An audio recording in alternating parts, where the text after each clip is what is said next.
A lovely and warm welcome. It's now time for the news on Hope Channel Zambia. Let's take a look at stories making headlines. President Hakainde Hichilema has terminated and made new appointments in government officials. The Drug Enforcement Commission DEC has nabbed 2 for illicit cannabis cultivation. The Teaching Profession Bill of 2025 has been tabled in Parliament, and the public campaign against gender-based violence has been launched. Details of these stories plus more coming up shortly. To stay with us. Get ready, ladies of faith. The Southern Zambia Union Conference Women's Ministries Congress is here. Dates 23rd to 27th July 2025. Venue Mulungushi University in Kabwe. Registration is 1,900 kwacha only. This covers your accommodation, meals, conferencing costs, and a special conference pack. Don't miss out on this powerful lineup of speakers. Dr. Loveness Ndebele, covering Flourishing in Faith. Dr. Vani Munyumbwe, covering Flourishing in Leadership. Dr. Gift Mwemba, The Happening Woman, Flourishing in Self-Excellency. Dr. Messi Imakando, Flourishing in Health. Miss Venus Hampinda, Flourishing in Finances, and Pastor Mazuba Mwanamujende, Prayer Power. Pray, persist, prevail. Come and be empowered, inspired, and transformed. Register today and join the movement of women flourishing in faith. Thank you so much for joining us. I'm Bright Sinkozi with the details. George Kalimukwa is our sign language caster. Republican President Hakainde Hichilema has terminated the appointment of Himba Jelo as Permanent Secretary in the Ministry of Fisheries and Livestock. President Hichilema has also terminated the appointment of Lynn Havanji as Commissioner of Lands in the Ministry of Lands and Natural Resources. These actions were taken pursuant to Article 270 of the Constitution of the Republic of Zambia, and under Articles 92.2 and 184.1 of the Constitution, President Hichilema has appointed Ms. Stella Nyonda as Deputy Auditor General Administration, Mr. Jbelega Hilton as Permanent Secretary at the Cabinet Office, Ms. Beatrice Jilomo as Permanent Secretary in the Ministry of Community Development and Social Services. Others are Mr. Alfred Sakwia, who has been appointed as Permanent Secretary in charge of Management Development Division.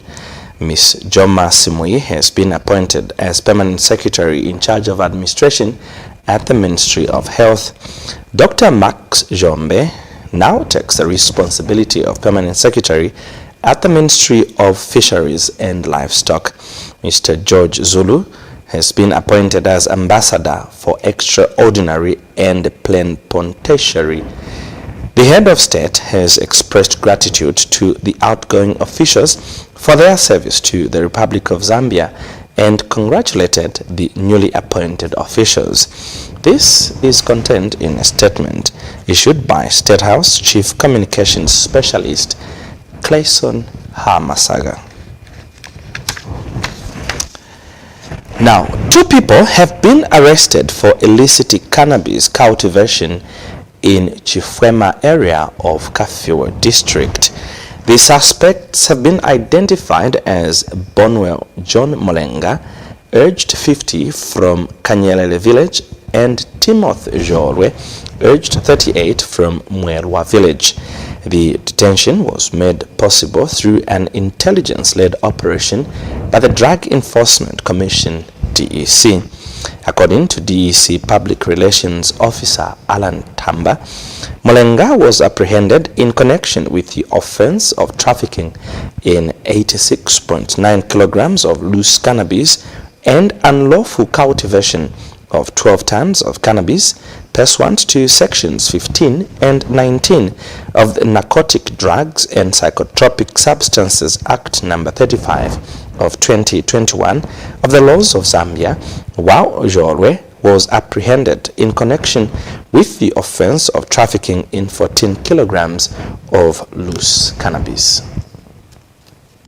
The Drug Enforcement Commission in Lusaka province has unearthed a large-scale cannabis cultivation scheme in Chifwema area in Kafiwe district.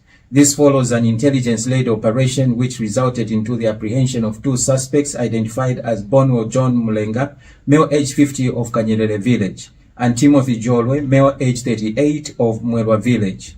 Mulenga was apprehended in connection with the offense of trafficking in 86.9 kilograms of loose cannabis and unlawful cultivation of 12 tons of cannabis, pursuant to sections 15 and 19 of the Narcotic Drugs and Psychotropic Substances Act number 35 of 2021 of the laws of the Republic of Zambia. While Cholwe was apprehended in connection with the offense of trafficking in 14 kilograms of loose cannabis. It is reasonably believed that the said drugs were destined for sale on the international market in selected Western countries where policy and legislative frameworks are skewing towards decriminalization of possession and recreational use. Meanwhile, in Solwezi district in the Northwestern province, the Commission has jointly charged and arrested two Philippine nationals identified as Ryan Balsong, male aged 46, and Shia John Pangan, male aged 40. The arrest is in connection with the offense of trafficking in 8.1 grams of crystal meth and the offense of possession of instruments used for the administration of illicit drugs. This is pursuant to Section 25, subsection 1 of the Narcotic Drugs and Psychotropic Substances Act number 35 of 2021 of the laws of the Republic of Zambia. Also arrested in connection with this matter is a Zambia national identified as Patrick Chiwota, male age 38, a resident of Kansanshi. Evidence demonstrates that Chiwota was the mastermind behind the supply of the said drugs, together with the paraphernalia used for their illicit administration. Additionally, in Livingstone district in Southern Province, the Commission conducted an operation where two individuals attempted to evade officers but ended up plunging into a stream with their vehicle after it careered off the road. The two have since been identified as Eliud Ngombo, male age 25, and Manfred Sidamba Nyama, male age 30. Both the vehicle and the suspects were retrieved, leading to the discovery of 20 kilograms of loose cannabis inside the vehicle. Upon interviewing the duo, a search was extended to their house where officers discovered an additional quantity of 14 kilograms of cannabis. The suspects have since been detained in lawful custody and are expected to appear before competent courts soon. The Commission wishes to reaffirm its unwavering commitment to the continued crusade against transnational organized drug trafficking activities. We further wish to urge members of the general public to continue reporting suspicious activities so that collectively we can combat crime. Now, the Zambian government has approved the introduction of the Teaching Profession Bill 2025 in Parliament, aimed at strengthening the regulation of the teaching profession. Speaking at a press briefing in Lusaka today, Information and Media Minister Cornelius Mpofu said the bill seeks to redefine the functions of the Teaching Council of Zambia, reconstitute its board, and enhance the regulation of teachers' conduct and practice. Mr. Mpofu, who is also the chief government spokesperson, said this will establish a unified disciplinary framework for all teachers, eliminating the current parallel structures for public and private sector teachers. He disclosed that the Teaching Profession Act of 2013 has proven inadequate in regulating teacher conduct and practice, necessitating a review and update. Mr. Mpofu says licensure exams will be conducted to ensure that teachers meet required standards, enhancing the overall quality of education. Of the Teaching Council of Zambia and redefine its functions, reconstitute the Board of Teaching Council of Zambia and redefine its functions, regulate teachers, their practice and professional conduct, and provide for the administration of licensure examinations. Currently, the Teaching Profession Act 2013 is not comprehensive in regulating the conduct and practice of the teaching profession because the Act has two parallel disciplinary structures for teachers in the private and the public sector, which has made it difficult to enforce professionalism in the teaching profession.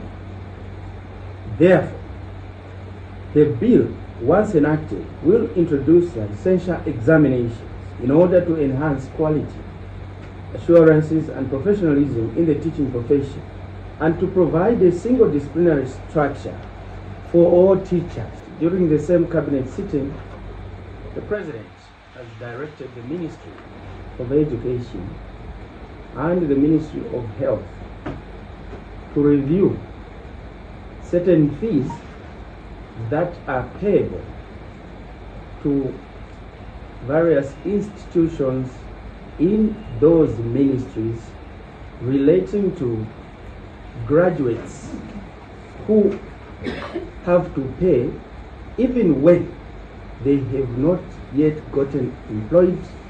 They have to pay certain fees for which your government has received concerns about. We will be able to update the nation in respect to that review process and what Cabinet will finally decide after that review of those two ministries are referred to Cabinet for consideration. Now, the fight against gender-based violence in Zambia has received a major boost following the launch of a national public sensitization campaign under the theme Protect Childhood, Report Abuse. Speaking during the launch at Chitimukulu Secondary School grounds in Lusaka's Kanyama compound, Inspector General of Police Grafo Musamba described the campaign as a national call to action against gender-based violence. Mr. Musamba has urged Zambians to unite in defending children and upholding their rights. Speaking at the same event, Gender Division Permanent Secretary Mainga Kabika condemned all forms of GBV, including rape, incest, child marriages, and sodomy, warning perpetrators that the law will catch up with them. And Canadian High Commission Head of Office in Zambia, Cory Van Gaal, in a speech read on her behalf by Senior Liaison Officer Hazel Zulu, reaffirmed Canada's support in ending child marriages and GBV, saying protecting children is a communal responsibility that demands action from all sectors of society. Meanwhile, NGOCC Board Chairperson Beauty Kateve has called for GBV prevention to be included in school curriculums, while Police Scotland's Superintendent June Peebles emphasized global solidarity in protecting children and supporting survivors. And UNDP resident representative Dr. James Wakiaga, in a speech read on his behalf by project coordinator Shupe Makashini, highlighted ongoing efforts to build survivor-centered GBV response systems and promote safe spaces for children and adolescents across Zambia. The campaign is not merely a symbolic gesture. It is a call to action, a public pledge, and a shared national responsibility. It calls on every Zambian from every walk of life to unite in defending our children from harm and ensuring that their rights are upheld and protected. Gender-based violence is not a woman's issue.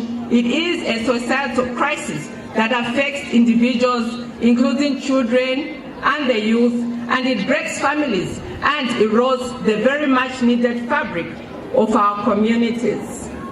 Survivors do not just carry physical wounds, but deep emotions, scars that live with them forever. Children who are subjected to GBV, including defilement and sodomy, or who are raised in violent homes, often repeat cycle, perpetuating trauma across generations.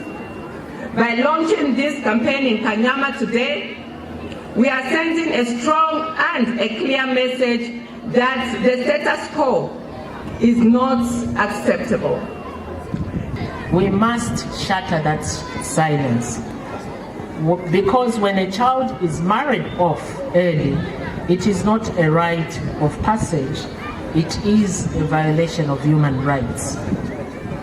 Ladies and gentlemen, when a girl is coerced, beaten or exploited, it is not discipline, it is abuse.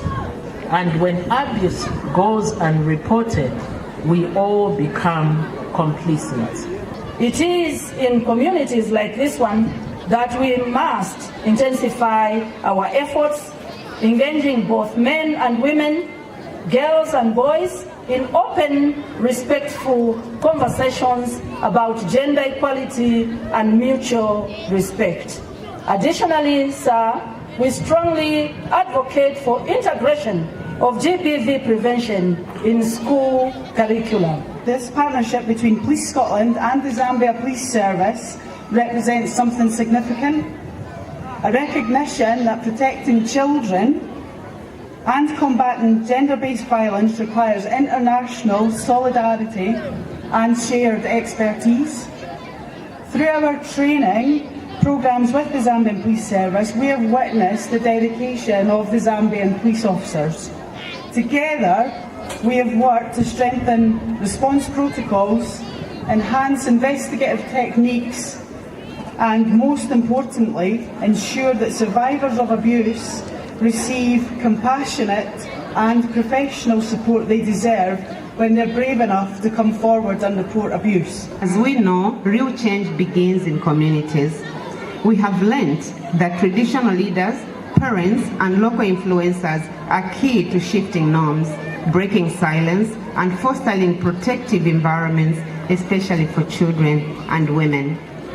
UNDP continues to support initiatives that engage traditional leaders as agents of change and strengthen linkages between customary structures and formal justice mechanisms. In Kanyama and across the country, these efforts are helping to build networks of community champions who can speak out, intervene early, and guide school-going children like yourself seated there to access anti-GBV services.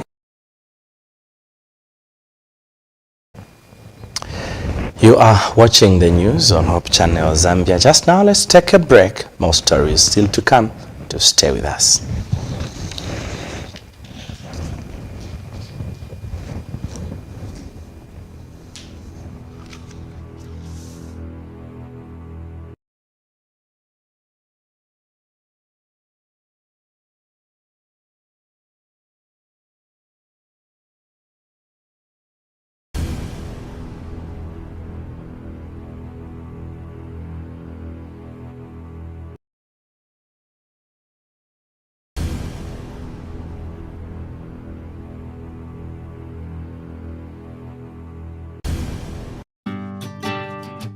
Get ready, ladies of faith.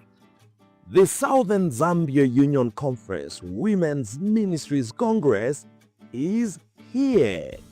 Dates 23rd to 27th July 2025.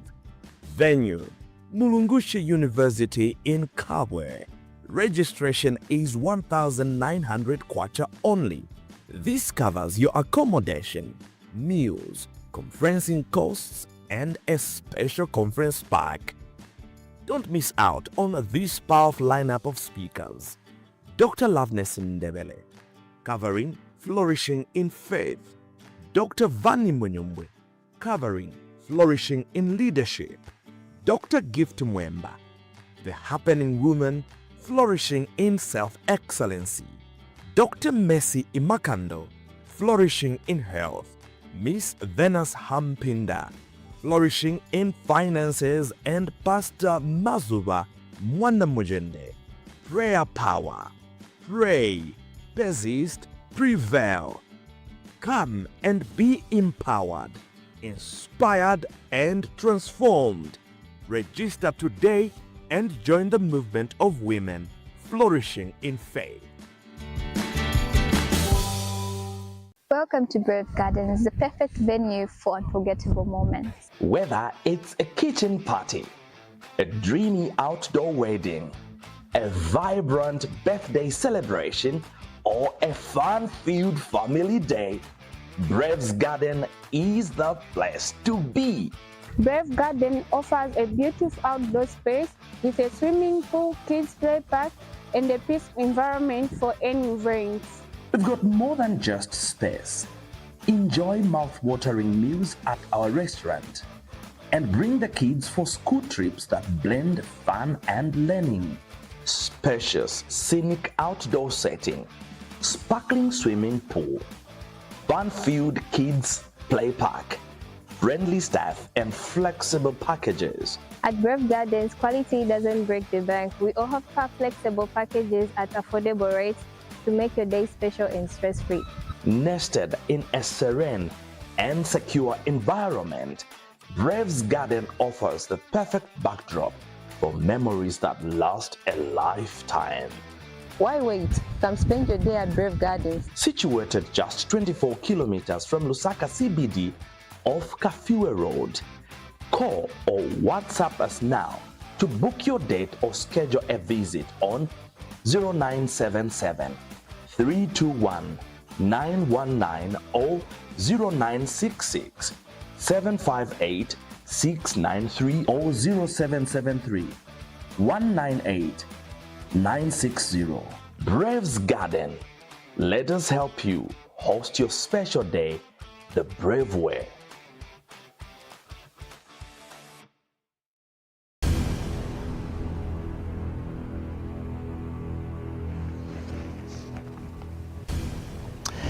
Well, thank you so much for still staying with us. And now for the rest of the news. The Ministry of Health has officially declared the cholera outbreak that affected parts of Zambia from late 2024 into 2025 as contained and closed. Health Minister Dr. Elijah Muchima made the announcement at a press briefing in Lusaka today. The outbreak recorded a total of 496 confirmed cases and 9 deaths, which the last confirmed case reported on May 13th, 2025 in Kabwe district of Central Province. Dr. Muchima said Zambia has now gone more than 5 weeks without a new case, surpassing the global 28-day benchmark set by the Global Task Force on Cholera Control, marking the official end of the outbreak. The health minister hailed the response as a national victory, crediting the resilience of dedication on healthcare workers, rapid response teams, community leaders, and cooperating partners. He also acknowledged the support of local and international stakeholders whose technical and material contributions were key in containing the disease. Despite the closure, Dr. Muchima warned that cholera remains a threat, especially amid ongoing drought conditions affecting water and sanitation systems. He said the Ministry of Health is pre-positioning treatment supplies in high-risk areas, enhancing community surveillance, and strengthening access to clean water and sanitation. On behalf of the Republic of Zambia and the Ministry of Health, it is my honor to officially declare the closure of the recent cholera outbreak that affected our nation. This resurgence, which emerged in late 2024, tested the resilience of our communities and the capacity of our health system. Cumulatively, we recorded 496 confirmed cases and, with profound sorrow, 9 lives lost. Each case represented a Zambian in need. Each death is a grief we share as a nation. The last confirmed cholera case was identified in Kabwe district, Central Province, on Thursday, 30th May 2025. For a sustainable period of more than 5 weeks, exceeding the internationally required threshold of 28 consecutive days, no new confirmed cholera cases have been reported in any district across Zambia. This sustained period of zero transmission meets the global criteria for declaring an outbreak over, as defined by the Global Task Force on Cholera Control. This is a victory for the Zambian people. We owe our immense gratitude to our heroes or heroic healthcare workers, doctors, nurses, environmental health officers, laboratory technicians, and support staff whose tireless dedication on the front lines was instrumental in saving lives. Government says the economy of Luangwa district, which largely depends on fishing, has been disrupted due to the depletion of fish stocks in an area increasingly impacted by climate stress. Luangwa District Administration Commissioner District Commissioner Luke Jegani noted the escalating climate-related difficulties and emphasized the pressing need for resilience as extreme weather events intensified. This came to light during the Post-Climate Justice Indaba organized by the CJC project under the Center for Environment Justice in Luangwa District of Lusaka Province. Mr. Chikani explained that the development challenges had changed significantly over the past few years, noting that the economy had shifted drastically due to climate conditions. He indicated that a vital part of the winter season, once essential for the fish trade, had been lost. The DC said that without fish, the district's economy and people had suffered greatly, necessitating a renewed focus on building resilience. Center for Environment Justice CJC project coordinator Engineer Gabriel Mukuka described the meeting as a follow-up to January's Indaba and explained that it aimed to strengthen community engagement in climate resilience work. The economy of Luangwa was not the way it is today. You will agree with me that because of climate change, we've lost the major part of our income, which was the trading in fish. No fish, no economy. So we need to be resilient. The district has been hit by a series of climate extremes, including droughts and flash floods.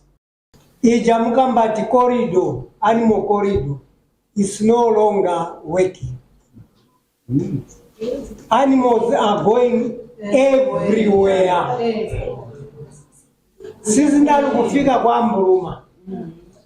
As I'm talking today, they are there. From the previous Indaba that we had, this is just a follow-up meeting to that Indaba. I think that's the reason why you are going to notice that even the setup and also the arrangement of the program is going to be different from the one that we had in January. On behalf of Council Churches in Zambia, CCZ, ndisewo kondwela maningi kuti mwe mubwele.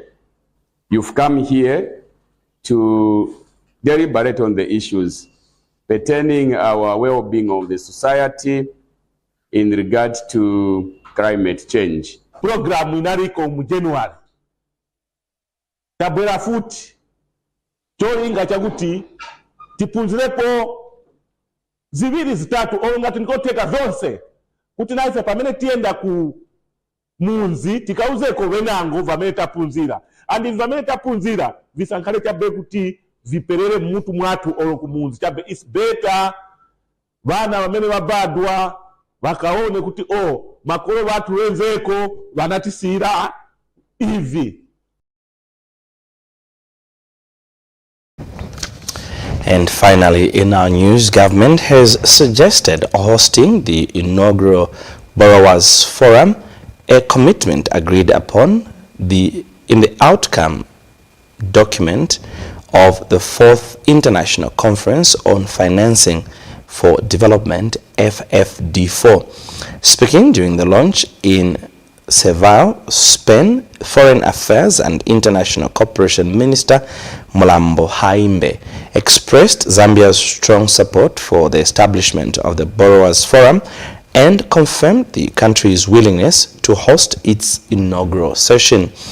The forum, which is designed to empower developing countries to foster effective debt management, was endorsed by the United Nations Secretary-General's Expert Group on Debt and the United Nations Conference on Trade and Development, UNCTAD,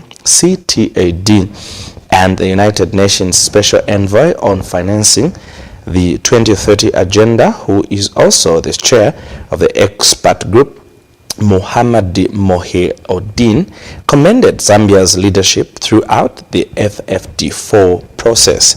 This is contained in a statement issued to Hope News by the Zambian Embassy in Paris, First Secretary for Press, Naomi Mwemba.